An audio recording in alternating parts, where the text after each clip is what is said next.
Hello everyone, and welcome to the last videos of the year for the Cumulative Review Packet number 15. And this is an excellent review for the final exam. Is it going to cover every single thing? No, but it is a good mix of problems, and I would suggest looking at your old review packets as well for the final exam. So, number 1, 2 and 3 are all dealing with exponent rules. And again, I apologize about this in the corner. This is because the SmartBook software is going to be replaced next year, so hopefully that goes away next fall. Anyway, number 1, what we want to do is simplify this as much as possible. And when we are dividing exponents, we would like to divide the numbers, and then we would like to subtract the exponents. So if I do the red piece first, 36 divided by 4 is just 9. The exponent on this bottom x is 1, and if I'm subtracting the exponents, it's really x to the negative 4 minus 1 power, and then it's y to the 6 minus negative 2 power. Now, some of you in class have been asking me about this subtraction rule. As soon as you apply the subtraction rule, both of these end up on the top. So, as of now, my answer is 9x to the negative 5th, y to the negative positive, 6 plus 2, 8th power. So when I do the subtraction rule, everything is on the top, but now I need to flip this back downwards. So my final answer would be 9 y to the 8th over x to the positive 5th power. Number 2, everything in here is raised to the negative 2nd, including 4 to the 1st. And in this situation, when I have a power to a power, I multiply. So it's 4 to the 4 times negative 2 power, g to the 3 times negative 2 power, and h to the 4 times negative 2 power. Because all of these exponents are negative, I'm going to flip all 3 of them. Now, some of you have put this as a decimal on past tests. Please don't for this upcoming one. I want you to recognize that all of them need to be flipped. So we have 4 squared, g to the 6th, h to the 8th. Now 4 squared is just 16, so the best answer will be 1 over 16, g to the 6th, h to the 8th power. Number 3, when I want to follow the order of operations, I always want to do what's in parentheses first. So just like number 2, I'm raising a power to a power. So I'd have negative 5 to the first technically, to the 1 times 3 power, and then x to the negative 2 times 3 power. I'm going to recopy everything else I see. Now if I think about what negative 5 to the third means, it means negative 5 times negative 5 times another negative 5. 5 times 5 is 25, times another 5 is 125, but it would be negative. So negative 125, x to the negative 6th, times 2x to the 6th, y to the negative 8th power. I can multiply the negative 125 and the positive 2, and I would get negative 250 in front. Then, when I'm multiplying like bases, I add the exponents. So I'd have x to the negative 6 plus 6 power, and then I'd have y to the negative 8th. Let me bring this down here. So I'd have negative 250, and bring that down a little more, x to the 0th, y to the negative 8th. Now, the reason I picked this particular problem is I want to remind you that anything to the 0th power is really 1. So we have negative 250 times 1 times y to the negative 8th, or negative 250 y to the negative 8th. So my final answer would be negative 250 over y to the 8th power. Remember, you do not flip the 250 because the exponent on that is a 1. This negative does not make it flip unless it's on the exponent. On to number 4, back to scientific notation. So what we want to do is write the following in scientific notation. And you may recall that in order to put something in scientific notation, the first number has to be between 1 and 10. So right now, for part A, my decimal is at the end. And so what I want to do is move the decimal so that this is between 1 and 10. So I'm going to move it 1, 2, 3, 4, 5, 6, 7 spots, because now 5.2 is within this range. Now how many times did I move it? 1, 2, 3, 4, 5, 6, 7 times. So it would be times 10 to the positive 7th, because this is originally a larger big number. However, part B is originally a small number less than 1. So now if I want to get this between 1 and 10, I'd move it 1, 2, 3, 4 positions. So now my number is 1.8, but that would be times 10 to the negative 4th because my number is originally small, and the negative exponent represents a smaller number. Number 5, part A, goes the other direction. Find the following in standard form, which means is a regular number. So if I have 2.3 times 10 to the 5th, that means that my number is big. So I'm going to move my decimal to the right to make it larger. So I'm going to move it 1, 2, 3, 4, 5 positions. And whenever I see a blank, I'm going to fill it in with a 0. So my answer is 230,000, written as a regular or a standard number. Part B, if I start with 3.1, my exponent is negative, which means my number is less than 1 or smaller. So I'd move it over 1, 2, 3 positions. I would fill in my zeros, so my number in standard form is 0.0031.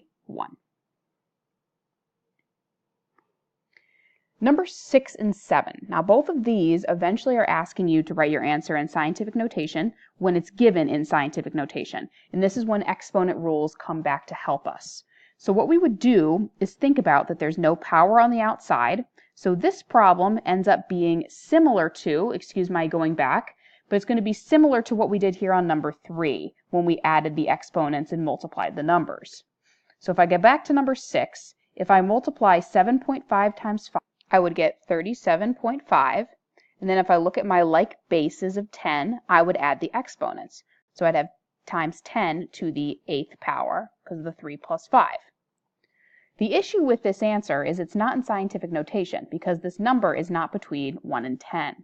So what we'd have to do is move the decimal 1 over, so we have 3.75 in the front, but then that affects this exponent. Now, this relationship is always opposite of what you'd think. What we're doing is moving the decimal away from where it started, so we're adding on a step. So it would really be times 10 to the 8 plus 1 power, or 3.75 times 10 to the 9th. That would be my answer in scientific notation. So as a quick note, whenever you are going from scientific notation to scientific notation, when you move the decimal to the left, you end up adding, versus the other way around, which comes up here on number 7. If I look at number 7, I would say that 7 is similar to number 1. What we did on number 1 is we divided the numbers and subtracted the exponents. So if I went back to 7 here, if I take 4.8 and I divide 6.2, because these are not like bases, we would have a decimal of 0.774 about. And then because these are like bases, we subtract the exponents. We get 10 to the 3 minus negative 5 power, which ends up really being the 8th in the long run. So I have 0.774 times 10 to the 8th power, because I'm subtracting a negative.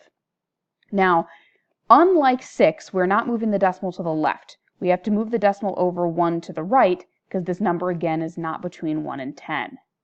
So this time we were reducing a step. We're getting closer to the decimal being at the end of the number. So this time we have to subtract that one step that we moved. So my answer would be 7.74 times 10 to the 7th power.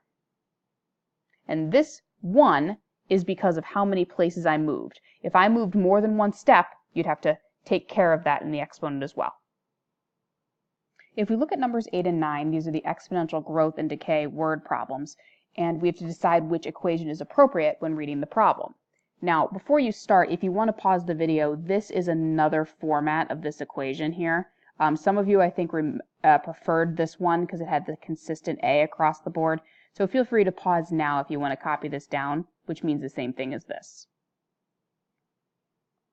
If we look at number 8 then, we want to determine the amount of investment. If we put in $4,500, it's invested at an interest rate of 5.5%, compounded monthly for 12 years. As soon as I see money taken out for more than once a year, that represents your N value, and in that case my N is 12 because there's 12 months in a year, which means that I am going to be using this equation here. Y equals A, 1 plus R over N to the NT power. So I know that the number of times I'm investing money per year is 12 months, so I have 12 for N. My A value is what I start with of the $4,500. My time is 12 years, and my rate is 5.5%, but we plug that in our equation.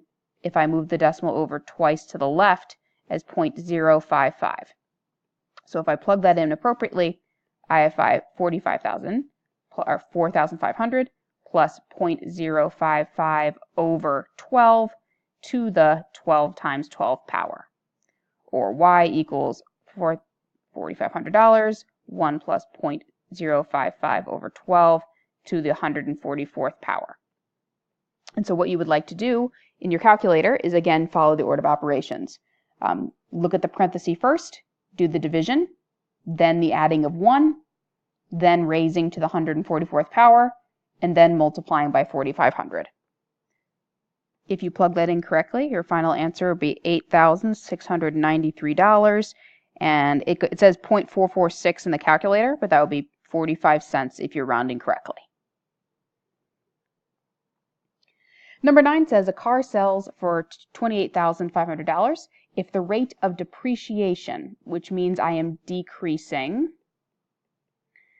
if the rate of depreciation is 13%, what is the value of the car after 10 years? Unfortunately, when you buy a car, it does decrease in value over time. And because I think of the word decrease, I think it's going to be exponential decay. This one is growth because of the plus. This one is decay because of the minus. So what we just need to do is plug the values that we know into this equation. I know that the initial amount of the car is $28,500. I know that the rate that I'm depreciating is 13%, which is really 0.13 as a decimal, and then we're raising it over 10 years. And so in the calculator, you want to follow the order of operations again. You want to subtract first, then raise to a power, and then multiply by 28,500. And if you do that correctly in the calculator, your final answer would be $7,080.07. And that's because my decimal was originally 0.067, but because of the 7, I rounded the 6 up to 7. Numbers 10 and 11 have to do with polynomials, which is the beginning of Chapter 8. And what we need to decide is what we're really doing with these polynomials.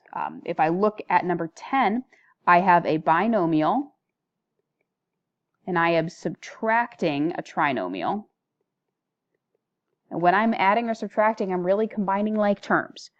However, when I'm subtracting, this negative does affect everything behind it. So first I'd have to distribute that negative into this. I'm going to keep the first two terms the same because there's no negative in front, but now I'm going to change the signs. So I have plus 7y to the third plus 8y minus 6y squared. And now all I have to do is combine things that are like. This is a 3 here. So these two are like terms. 7y cubed minus 3y cubed is 4y cubed. Negative 6y squared and another negative 6y squared is negative 12y squared. And then I have 8y at the end. So this would be my answer in standard form because I'm going from the highest exponent to the lowest. Number 11, however, you are asking to multiply, because there's nothing in between, so you're multiplying a binomial times a trinomial, which means you're really doing the distributive property.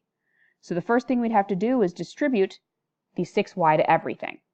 So 6y times negative 7y squared would be negative 42y to the third power because I am adding those exponents. 6y times 2y is 12y to the second power. 6y times negative 3 is negative 18y. I now distribute the negative 4. And I'm going to line everything up nicely. Negative 4 times negative 7y squared is 28y squared, positive. Negative 4 times negative 2y is negative 8y. Negative 4 times positive 3 is plus 12. Now if we look at what we're left with, we want to put this in standard form. I again am going to combine like terms. Negative 4y to the third does not have a like term. These two together would be a positive 40y squared minus 26y plus 12. Notice when I added like terms, I did not change the exponent because you're adding things that are the same.